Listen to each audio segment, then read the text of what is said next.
Sejarah Sabah. Sejarah Sabah boleh dijejaki semula pada kira-kira 23,000 hingga 30,000 tahun dahulu dengan terdapatnya bukti penempatan manusia wujud di negeri ini. Penduduk awal hidup berpuak-puak. Bahagian timur Sabah telah diserahkan kepada Sultan Sulu oleh Sultan Brunei kerana membantu menewaskan musuh Brunei. Namun banyak sumber mengatakan ianya tidak pernah diserahkan. Sehingga abad ke-19, Sabah menjadi naungan United Kingdom pada 1888 dan kemudiannya menjadi tanah jajahan mahkota sehingga tahun 1963. Ketika itu ia dikenali sebagai Borneo Utara. Asal-usul nama Sabah dipercayai berasal daripada sejenis tanaman iaitu pisang yang dikenali sebagai pisang Sabah, iaitu sejenis buah pisang yang dipanggil Sabah atau Sapah oleh masyarakat Bajau yang sangat popular dibuat pisang goreng. Pisang ini banyak ditanam di sepanjang pantai barat Sabah sebagai sumber makanan. Pisang Sabah juga dikenali sebagai Jabah oleh masyarakat Bajau di negeri tersebut. Kini pisang Sabah lebih dikenali sebagai pisang menurun. Sabah pada abad ke-15, Borneo Utara 1881 semasa pemerintahan syarikat berpiagam Borneo Utara bertukar kepada Sabah pada 1963 pembentukan Malaysia. Nama Sabah pertama kali digunakan oleh para pedagang yang mengembara di antara Kepulauan Borneo Utara hingga Kepulauan Sulu di selatan Filipina. Nama Sabah telah pun digunakan sejak sebelum kedatangan syarikat berpiagam Borneo Utara dan British lagi. Setelah negeri Sabah diambil alih oleh syarikat berpiagam Borneo Utara, nama Sabah telah ditukar kepada Borneo Utara secara rasmi pada tahun 1881. Walau bagaimanapun, nama Sabah kembali digunakan pada tahun 1963 ketika pembentukan Malaysia. Sejarah awal Sabah.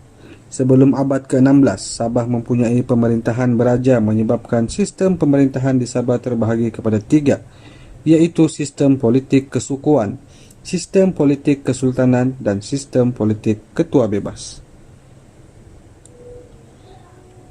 Alfred Den dan sewaan.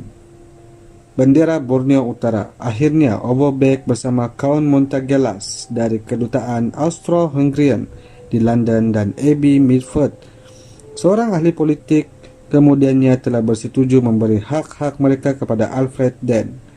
Maka dari situ pada tahun 1878 tertubuhlah Syarikat Borneo Utara British, SBUB. SBUB menggelarkan Sabah sebagai negeri di bawah Bayu. Selain itu, SBUB juga berminat untuk menduduki bahagian timur Laut Borneo Utara, yang mana ketika itu diperintah oleh Kesultanan Sulu. Oleh itu, perjanjian bersama Sultan Sulu telah diadakan bagi mengambil wilayah tersebut. Sebagai balasan daripada pihak SBUB kepada Sultan Sulu, SBUB akan menyediakan bantuan pertahanan kepada Sultan bagi melawan golongan Spaniards dan memberikan RM5,000 nilai dalam dolar Meksiko yang mana pada ketika itu bersamaan dengan nilai emas. Penyewaan ini berterusan sehinggalah Sabah mengecapi kemerdekaan bersama Malaysia pada tahun 1963 bersama-sama dengan Singapura, Sarawak dan Semenanjung Malaysia. Syarikat berpiagam Borneo Utara British. Pada tahun 1888, Borneo Utara telah menjadi negeri naungan British, di mana kerajaan British akan melindungi Borneo Utara di bawah pengaruh British. Pemerintahan syarikat ini terhadap Borneo Utara telah memberi banyak pembangunan di kawasan ini. Borneo Utara diperintah melalui satu sistem secara hierarki ataupun secara tidak langsung. Pada amnya, pentadbiran berjalan dengan aman. Namun begitu, terdapat juga beberapa penentangan kecil. Penentangan yang serius termasuklah Perang Mat Salleh dari tahun 1894 hingga 1900 dan diikuti oleh penentangan rundum yang dilakukan oleh suku Murut dalam tahun 1915. W.C. Cowie, pengarah urusan bersama Sultan Sulu. Hak istimewa pribumi Sabah di dalam berperlanggaan Malaysia 1963 dan kedudukan dari segi undang-undang. Hak istimewa pribumi Sabah dinyatakan dalam perkara 89 dan 90 bagi maksud perihal tanah dan perkara 153 bagi maksud selain daripada perihal tanah. Perkara 153 secara amnya memberi perlindungan dan keistimewaan kepada kaum pribumi Sabah. Dari segi pekerjaan di sektor awam, beasiswa, pendidikan, bantuan khas, lesen perniagaan, permit perniagaan, perkara 153-9E memberi maksud kepada pribumi Sarawak dan Sabah dengan merujuk pada perkara 160. Perkara 161I, perlindungan kedudukan dari segi perlembagaan mengenai negeri Sabah. Tiada pindaan boleh dibuat kepada perlembagaan ini tanpa persetujuan yang di-Pertuan Negeri bagi negeri Sabah atau Sarawak, atau tiap-tiap satu daripada negeri Sabah dan Sarawak yang berkenaan itu. Jika pindaan itu ialah yang akan menyentuh perjalanan kuat kuasa perlembagaan ini berkenaan dengan mana-mana perkara berikut. Pertama, hak orang yang lahir sebelum Hari Malaysia untuk menjadi warga negara, layanan sama rata, berkenaan dengan kewarganegaraan orang lain, orang lahir bermastautin di negeri itu, orang lahir atau bermastautin di negeri Tanah Melayu.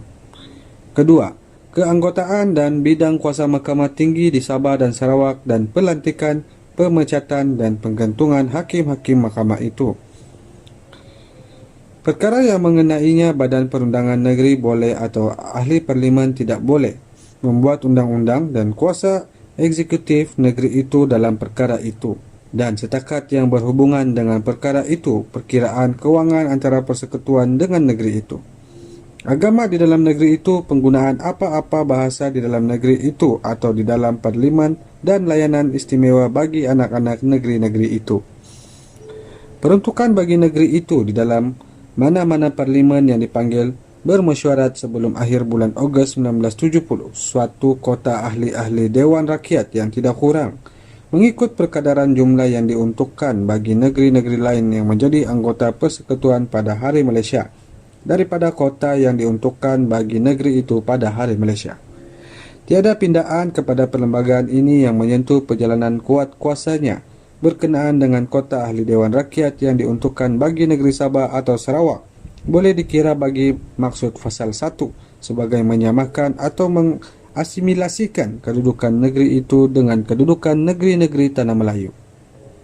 Berhubung dengan apa-apa hak dan kuasa yang diberikan oleh Undang-Undang Persekutuan kepada Kerajaan Negeri Sabah atau Sarawak berkenaan dengan kemasukan ke dalam negeri itu dan kemastautin di dalam negeri itu, dan perkara yang berkaitan dengannya, sama ada atau tidak undang-undang itu diluluskan sebelum Hari Malaysia.